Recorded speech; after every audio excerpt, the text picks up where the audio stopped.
मङ्गल सिंह जारीतिर जाउँ एकछिन के छ ए मङ्गल सिंह हौ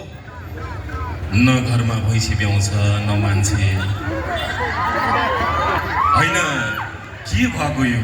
हौ दाजु अब यस्तो कुरामा हार गुहार गरेर नमिल्ने आफै बल गर है भुइँसम्म टेके मैले तिमी टेक्नु धुरी भुइँसम्म टेके मैले तिमी टेक्नु धुरी सके जति छेकी दिउला घाम आधी हुरी पाखुरीमा ताकत रहे सम्म बोकी हिँड्छु हालेर काँधे कुरी बा ओइ होइन तिमीले मलाई सधैँ किन काँधे कुरी बोक्छौ किनभने नि मभन्दा ठुलो मान्छे होला मभन्दा परसम्म देख्लास् भनेर नि कान्छा अनि बा मलाई कहिलेसम्म पढाउँछौ त तँलाई यति पढाउँछु कि जति पढाउँदा तेरो शिर कसैको सामु नझुकोस् बा अब म हप्तामा 5 दिन त पढ्छु शनिबार आइतबार सरकारले छुट्टी दिने भइहाल्यो यो 2 दिन चाहिँ मालती मङ्गल हेर्न लैजाऊ है बा ल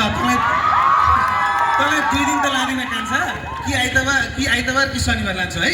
भुइँसम्म टेके मैले तिमी टेक्नु धुरी थ्याङ्क यू सो मच तपाईँहरूको माया यही ठाउँमा पूर्णबहादुर बेलामा यही आइएको थियो थोरै जान हुन्थ्यो तर धेरै माया दिनुभयो नेपालको सबैभन्दा बढी कमाउने चलचित्र भयो तपाईँहरूको साथ र मायाले अझै पनि इटरीमा त्यही पनि रातिको सो चल्थ्यो धेरै अहिले पनि त्यही हुन्छ गर्मी हुन्छ बेलुका एसीमा बस्दै आनन्दले सिनेमा हेर्ने अब फेरि मालती मङ्गलको गीत हाम्रो एकदम टाइटल सङ दाजु के थियो अब मालतीलाई पनि बोल्न दिनु ल ल एकपटक जोरदार ताली मालतीको लागि नमस्ते इटारी सन्चै हुनुहुन्छ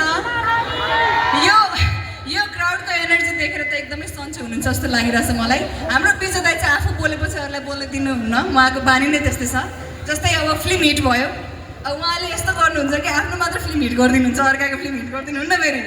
मालती मङ्गलले वैशाख 25देखि आउँदैछ सबैजना गएर हेरिदिनु होला र आज यो एनर्जी देखेर मलाई एकदमै खुसी लागेको छ हाम्रो चलचित्र रिलिज भइसकेपछि फेरि पनि तपाईँहरूको यो माया ग्रहण गर्न फेरि आउने नै छौँ माया दिनुहोला चलचित्र हेरिदिनु होला र फेरि हामी यसरी नै भेट्नेछौँ अनि अब के भन्ने अरू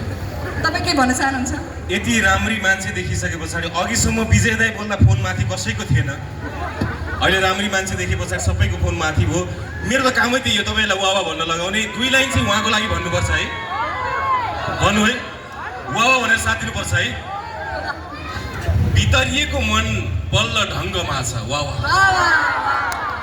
भितरिएको मन बल्ल ढङ्गमा छ त्यो सुन्दरता सप्तरङ्गमा छ भितरिएको मन बल्ल ढङ्गमा छ त्यो सुन्दरता सप्तरङ्गमा छ रक्सित त केवल बदनाम भएको हो असली नसा त तिम्रो रूपरङ्गमा छ तर के गर्नु बिहे भइसक्यो अब हाम्रो विजयजी र मेक्स